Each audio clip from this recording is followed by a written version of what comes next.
ಲಿಂಗ ನಮ್ ಹುಡ್ಗ ನೋಡ ಎಷ್ಟ್ ನೆಮ್ಮದಿ ಆಗವನೆ.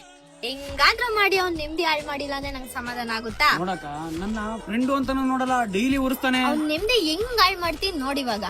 ನೀನ್ ಬೇಕಾ ನಾನ್ ಬೇಕಾ ಅಂತ ಕೇಳ್ತೀನಿ, ನೀನ್ ಬೇಕು ಅಂದ್ರೆ ನಾನ್ ಜಗಳ ಮಾಡ್ತೀನಿ, ನಾನ್ ಬೇಕು ಅಂದ್ರೆ ನೀನ್ ಜಗಳ ಮಾಡು. ಅವಾಗಿಂದ ನೋಡ್ತಾ ಇದೀನಿ ಆ ಲಿಂಗ ಕುಳ್ಳಿ ಇಬ್ರು ಸೇರ್ಕೊಂಡು ಏನೋ ಪ್ಲಾನ್ ಆಗ್ತಾವ್ರು. ಬಿಡಲಿ, ಅವ್ರ ಕೈಲಿ ಏನು ಕಿತ್ಕೊಳಕ್ ಆಗಲ್ಲ. ಸುಮ್ನೆ ಕಿಂಗು ಕಿಲಾಡಿ ಶೋಕ್ ಮಾಡ್ಕೊಂಡು ಓಡಾಡ್ತಾವ. ನಾವಿಲ್ಲಿಬ್ರು ಜಗಳ ಆಡ್ತಾ ಇದೀವಿ, ನೀನ್ ನೆಮ್ಮದಿ ಕಿಸ್ಕೊಂಡ್ ಕೂತಿದ್ಯಾ ಅಲ್ಲಿ. ನಿಂಗ್ ಫೈನ್ ಎಲ್ಲ ಕೇಳ್ತಿದೀನಿ, ನಾನ್ ಬೇಕಾ ಇವನ್ ಬೇಕಾ? ಏನೇ ಹಿಂಗ್ ಕೇಳ್ತ್ಯಾ? ನೀವಿಲ್ಲ ಅಂದ್ರೆ ನಾನ್ ನೆಮ್ಮದಿ ಆಗಿರಕಾತದ? ಒಂದ್ ಕಣ್ ನೀನು, ಇನ್ನೊಂದ್ ಕಣ್ ಅವನು. ನೀವಿಲ್ಲ ಅಂದ್ರೆ ಇನ್ನಾ ನೆಮ್ಮದಿ ಆಗಿರ್ತೀನಿ. ಅವ್ನ ಅಕ್ಕನ ಎಲ್ಲ ದೇಶಾಂತರ ಹೋಗ್ಬಿಡ್ರಿ. ಇಂತ ತರ್ಲೆ ಪ್ರಶ್ನೆ ಕೇಳ್ಬೇಕು ಅಂತಾನೆ ಬರ್ತೀರಾ ನೀವಿಬ್ರು? ನಿಮ್ಗೇನು ಅನ್ಸಲ್ವಾ? ನನ್ನೇನ ದೇವಸ್ಥಾನಕ್ಕೆ ಹೋಗಿ ತಾಯ್ತ ಕಟ್ಟಿಸ್ಕೊಂಡ್ ಬಂದಿನಿ, ದೇವ್ರೇ ನಾನ್ ನೆಮ್ಮದಿ ಆಗಿರ್ಲಪ್ಪ ಅಂತ ಅನ್ಬಿಟ್ಟು ಇಲ್ಲಿ ಬಂದಿರ ನೆಮ್ಮದಿ ಹಾಳು ಮಾಡಕ್ಕೆ. ಲೋ ಫಾರ್ಸ್.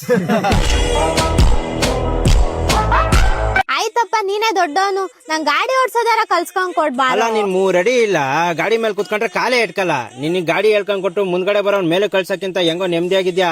ನಾನು ಖುಷಿಯಾಗಿದ್ ಬಿಡ್ತೀನಿ, ಒಂದ್ ಜೀವ ಉಳಿಸಿದೀನಿ ಅಂತ. ಹೋಗೋ, ನಾನ್ ನಿನ್ನ ರೆಕ್ಸ್ಬೇಕು ಅಂತ ಬಂದ್ರೆ ನೀನೇ ಯಾವಾಗ್ಲೂ ನನ್ನ ರೆಕ್ಸ್ತೆ. ನನ್ ಮನೆಗೆ ಹೋಯ್ತು. ಲಿಂಗ ಗುಡಿ ಮುಂದ್ ಚಪ್ಪಲ್ ಕಳ ಮಾಡ ನೀನು ಪೋರಿ ಮುಂದ್ ಹೋಗಿ ಅದು ಇದೊಂದ್ ಚಾಡಿ ಚೂಸ್ತಾ ಎಲೆ ಮಳ್ಳಿ ಕೇಳಿಸಿಡ ಗುಡಿಲಿ ಅವನಿಗೆ.